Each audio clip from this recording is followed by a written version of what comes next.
over a year. Grass-fed products we've raised right here,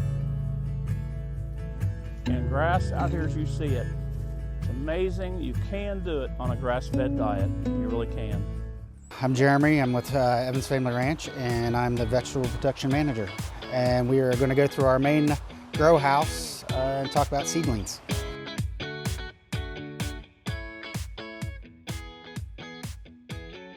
So we have just started seeding our first batch of flowers, and we're working on our first batch of vegetables. But as you can see here, we keep the temperature in this greenhouse between 72 and 62 at night. It's the lowest it'll get. During the day, it'll get up into about in the 80s when the sun's at full height, so it gets pretty warm in here. And it helps germinate the seeds for the flowers and stuff like that. As you can see, we've already got some stuff where we already germinated, and you can start seeing the color starting to pop. We hope to have these, we're almost to the point of blooming by Mother's Day. So we can either sell them or use them around the ranch itself. So then we're in the process of seeding our early cole crops that we're doing right now, and then we'll be moving on to tomatoes and peppers and some of the longer term stuff that takes a while in the greenhouse before we can get them moved out into the field. So mainly we have done annuals. We haven't done perennials yet because we didn't want to move into the perennials yet, because you usually have to start those long-term way in the future, and we actually didn't have this up and running until earlier this week, so that's why everything's starting now. So we, right here in this section right here, we started the dahlias on February 28th, and as you can see, we're going to already starting to get some that pop through. We do have some older ones that we started in our germination room that got a little leggy because it took a while for us to get this greenhouse up and running. But you can see as we come farther down, you can start seeing some color of some coleus. We've got carnations, gazania, coleus, celosia, snapdragon, salvia, and then we've got multiple different kind of flowers and multiple different colors along with them. So you see all these little blue tags there, how we're tracking everything of what's being planted. I mean, we've got a lot of marigolds, geraniums, and we'll have a lot more once we get our garden center up and running. And we'll have up front, we'll have a full-blown garden center, greenhouse, and patience, hanging baskets, mixed pots. So the idea is once we get this going, that there will be constant flowers here.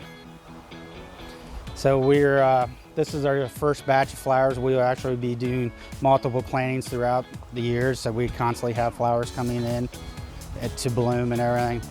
And that's the same thing what we do for our vegetables. Once it gets warm enough, we'll do a lot of direct seeding too into the field itself, as we're no-till.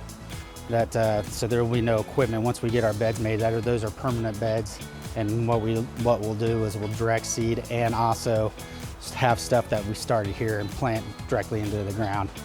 We don't till. So what we do is we come in, we cover with compost, we thrash the top with a harrow, so about the top inch we'll basically it just shakes it up and mixes in the amendments and the compost, and then we go right back and we plant right into it. So we don't ever want to till it because that's killing the microorganisms in the soil, and those are very beneficial to growing.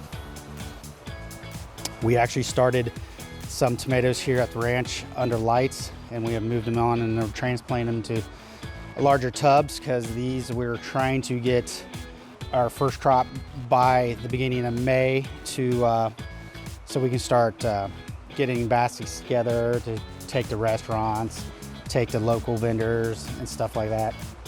So yeah, we hopefully these will be fruiting by May 1st. And then all our other stuff will be either going out in the fields or in the greenhouses that we are setting up out in the field right now. And then we hope to start harvesting crops by that first week to the second week of May, so we can start doing our store in our baskets from barn to door. These are called Oregon Springs. They are a determinate tomato, which there are two different types of tomatoes, indeterminate and determinate. With a determinate tomato, they will produce a certain amount of tomatoes and stop producing, period, and stop growing. Where indeterminate will actually keep growing, keep doing all the way to the last first frost that burns them up. So these are what we call early tomato. They can handle the cold a little bit better than most. They can handle like 60-degree weather and grow in 60-degree weather where most tomatoes can't do that. So that's why we started these early, to get them out earlier. We're gonna actually keep them in the tubs. We won't plant these direct. And then the reason we did that is because, like I said, like in May 1st, we wanna have some tomatoes to offer to the people, get them started, get them going. And then like we'll have succession planting with some of our older mature tomatoes that are indeterminate, and then we'll build right into those and go on. And then actually in this late fall, we'll do another planting of these. So in the colder months in the fall, we'll be rolling right into having more tomatoes, where the other plants won't do so well in the cold weather, these will.